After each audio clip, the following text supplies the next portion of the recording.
ಆತ್ಮೀಯ H16 news ಅರ್ಥಾತ್ K Sitaram ನ್ಯೂಸದ ವೀಕ್ಷಕರೇ, ನಾನು ನಿಮ್ಮವ ಎಂ ಆಯುಧ ಮಲ್ಲಪ್ಪ ಜೊತೆಯವರು.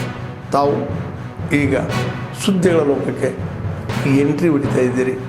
ಈ ಸುದ್ದಿಗಳನ್ನು ಪ್ರತಿಯೊಂದು ನೋಡೋ ಜೊತೆಗೆ ನಿಮ್ಮ ಅಭಿಪ್ರಾಯಗಳನ್ನು ಹಚ್ತಾ ಇರಿ. ಯಾಕಂದರೆ ಈ ಸುದ್ದಿಗಳು ನಿಮಗಾಗಿ, ನಿಮ್ಮ ಬದುಕಿಗಾಗಿ, ನಿಮ್ಮ ವೈಚಾರಿಕೆಗಾಗಿ, ನಿಮ್ಮ ತಿಳುವಳಿಕೆಗಾಗಿಯೂ ನಿಮಗೂ ಗೊತ್ತು. ಜೊತೆಗೆ ನಮಗೂ ನಿಮ್ಮೊಂದಿಗೆ ಇದೊಂದು ಮಾತಾಡುವಂಥ ಜೊತೆಗೆ ಸುದ್ದಿಗಳನ್ನು ಬಿಡುವಂಥ ಕೆಲಸ. ಈ ಕೆಲಸದಲ್ಲಿ ನಾವು ನಿಮ್ಮೊಂದಿಗಿದ್ದೀವಿ ಅಂತ ಹೇಳ್ತಾ ನೋಡ್ತಾ ಇರಿ ಸುದ್ದಿಗಳನ್ನು.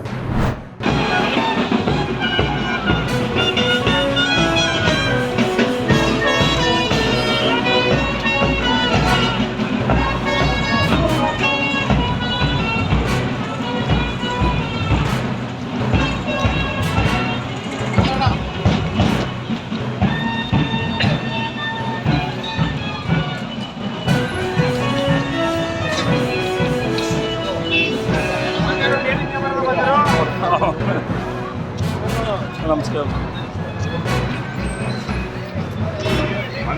ನಮಸ್ತೆ ಸರ್. ನಮಸ್ತೆ ಸರ್.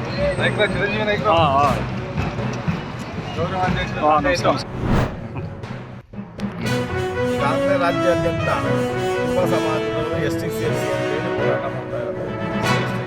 ಆದರೆ ಯಾವ ಒಬ್ಬ ವ್ಯಕ್ತಿಗಳ ಮೇಲೆ ಒಬ್ಬ ವಿನಾಕಾರಣ ಹೇಳಿಕೆಗಳು ಹೇಳೋದು ಮಾಡೋದು, ಜನಾಂಗಕ್ಕೆ ನೋವು ಮಾಡೋ ಅಂಥ ಕೆಲಸನ ಕುರುಬ ಸಮಾಜದ ಕೆಲವು ಲೀಡರ್ಗಳು, ಕೆಲಸಕ್ಕೆ ಬರದೇ ಇದ್ದಂಥ ಲೀಡರ್ಗಳು ಹೇಳ್ತಾ ಇದ್ದಾರೆ. ಮೊನ್ನೆ ರಾಜ್ಯ ಮುಖ್ಯಮಂತ್ರಿಗಳನ್ನು ಉಗ್ರಪ್ಪನವರು ಮಾಡಿದಂಥ ಮನವಿ, ಅವರು ಉಗ್ರಪ್ಪನವರು ರಾಜ್ಯ ಮುಖ್ಯಮಂತ್ರಿ ಆಗಿರೋಂಥವ್ರಿಗೆ ಭಾಳಷ್ಟು ಜನರಿಂದ ಕೊಡುಗೆ ಇದೆ. ರಾಜ್ಯ ಮುಖ್ಯಮಂತ್ರಿ ಜೊತೆಲೇ ಸಹಕಾರ ಮಾಡ್ಕೊಂಬಂದಿದ್ದಾರೆ. ಉಗ್ರಪ್ಪನವರು ಅಲ್ಲದೆ ಈ ರಾಜ್ಯದ ನಾಯಕ ಸಮಾಜನೂ ಸಹ ಸಹಾಯ ಮಾಡ್ಕೊಂಬಂದಿದೆ ಈ ರಾಜ್ಯದ ಮುಖ್ಯಮಂತ್ರಿಗಳಿಗೆ. ಆದರೆ ಮುಖ್ಯಮಂತ್ರಿಗಳನ್ನು ಬ್ಲ್ಯಾಕ್ ಮೇಲ್ ಮಾಡ್ತಾರೆ ಅಂತೇಳಿ, ಮುಖ್ಯಮಂತ್ರಿಗಳನ್ನು ಎದುರಿಸ್ತಾರೆ ಅಂತೇಳಿ ಉಗ್ರಪ್ಪನ ಬಗ್ಗೆ ಕಟುವಾಗಿ ಮಾತಾಡೋದು ನಿಜವಾಗಿ ಹೇಳಬೇಕಾದ್ರೆ ಮನುಷ್ಯತ್ವ ಇಲ್ಲದ ಮನುಷ್ಯ ಅಂತ ಹೇಳಕ್ಕೆ ಬಯಸ್ತೇವೆ. ಕಲಬುರ್ಗಿಯಲ್ಲಿ ಕೂತ್ಕೊಂಡು ಯಾವನೋ ಒಬ್ಬ ಹೀನಾಯ ವಿಚಾರಗಳನ್ನು ತಂದು ಅವನು ಸಮಾಜಕ್ಕೆ ಎತ್ಕಟ್ಟಂಥ ಕೆಲಸ ಮಾಡ್ಕೊಂಡು, ಕುರುಬ ಸಮಾಜಕ್ಕೂ ನಾಯಕ ಸಮಾಜಕ್ಕೂ ಎತ್ಕಟ್ಟಂಥ ಕೆಲಸ ಮಾಡ್ಕೊಂಡು ಬ್ಲ್ಯಾಕ್ ಮೇಲ್ ಮಾಡ್ತಾರೆ, ಮುಖ್ಯಮಂತ್ರಿಗಳು ಎದುರಿಸ್ತಾರೆ ಉಗ್ರಪ್ಪನವರು ಅಂತ ಹೇಳಿದಾರಲ್ಲ, ಅದನ್ನು ನಮ್ಮ ಸರ್ವಾನುಮತದಿಂದ ನಮ್ಮ ಸಮಾಜದಿಂದ ಖಂಡಿಸ್ತಾ ಇದ್ದೀವಿ. ನಾಯಕ ಜನಾಂಗದವರು ಎಷ್ಟಕ್ಕೆ ಸೇರಿಸಬೇಡಿ ಅಂತ ಹೇಳಕ್ಕೆ ಒಂದು ಕಾರಣ ಇದೆ. 3% ಇದ್ದಾಗ ಸಹ ಈ ಕುರುಬ ಸಮಾಜದಲ್ಲಿ ಹೇಳ್ತಾನಲ್ಲ, ಇವ ಯಾವತ್ತೂ ಹೋರಾಟಕ್ಕೆ ಬಂದಿಲ್ಲ, ಪರ್ಸೆಂಟೇಜ್ ಜಾಸ್ತಿ ಮಾಡಿ ಅಂತ ಎಂದೂ ಕೇಳಿಲ್ಲ ಇವುಗಳು. ಅದಾದಮೇಲೆ 7% ಮಾಡಿದ್ವಲ್ಲ, 7% ಕೊಡಬೇಕಾಗಿತ್ತು, ಭಾಳ ದಿನದಲ್ಲೇ ಕೊಡಬೇಕಾಗಿತ್ತು. ಅದು LG ಈ ಸಮಾಜಕ್ಕೆ ಹೋರಾಟ ಮಾಡ್ಕೊಂಡು ಪರಿವಾರ ಸೇರ್ಸೋಕ್ಕೆ ನಾಯಕ ವಾಲ್ಮೀಕಿ ಬೇಡ ತಳವಾರ ಪರಿವಾರ ಸೇರ್ಸೋಕ್ಕೆ ಹೋರಾಟ ಮಾಡಿದವರು LG ಹೋರಾಟದಲ್ಲಿ ಮಾಡ್ಕೊಂಬಂದಂಥ ಆದಿಲಿ ಮತ್ತೆ ಉಗ್ರಪ್ಪನವ್ರು ಆಗಿರ್ಬೋದು, ಜಾರಕಿಹೊಳಿ ಆಗಿರ್ಬೋದು, ಎಲ್ಲರೂ ಸಾಹೇಬರು, DK ಶಿವಕುಮಾರ್ ಸಾಹೇಬರು ಬರೋ ಪೀಳಿಗೆಗೆ ಯೂತ್ಸ್ಗೆ ಕೊಡ್ತಾ ಇರೋ ಇದು ಅನ್ಯಾಯ.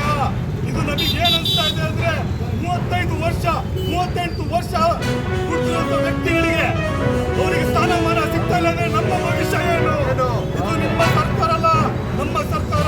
ನಾವು ಬಹಳಷ್ಟು ಯೋಚನೆ ಮಾಡಿ ಈ ಸರ್ಕಾರ ತಂದಿರೋದು. ನಾನು elected youth Congress general secretary. ನಾನು ಕೇಳ್ತಿರೋದಿಷ್ಟೇ, ಇದು ಏನಂತ ತೋರಿಸ್ತಾ ಇದ್ದೀರಾ ನೀವು? ಪರಿಗಣಿಸ್ರಿ ಕ್ಲೀನಾಗಿ.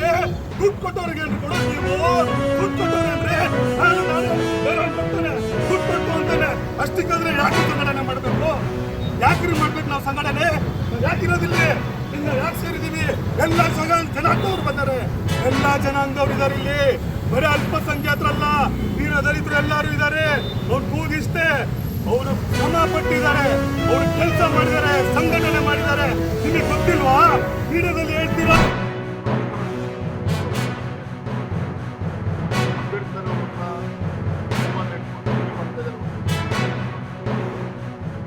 ಅಂಬೇಡ್ಕರ್ ಪ್ರತಿಭಟಿಸಿದ್ದಾರೆ.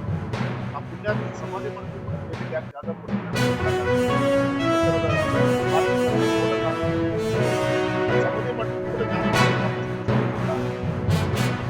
ಕಾಂಗ್ರೆಸ್ ಅವಕಾಶ ಅವರು ಇಂಡಿಪೆಂಡೆಂಟ್ ಸ್ಪರ್ಧೆ ಮಾಡೋದ್ರಿಂದ ಎಲ್ಲೋ ಒಂದು ಕಡೆಗೆ ಅವರು ಮನೆ ಉಸಿರು ಎಳೆದಾದ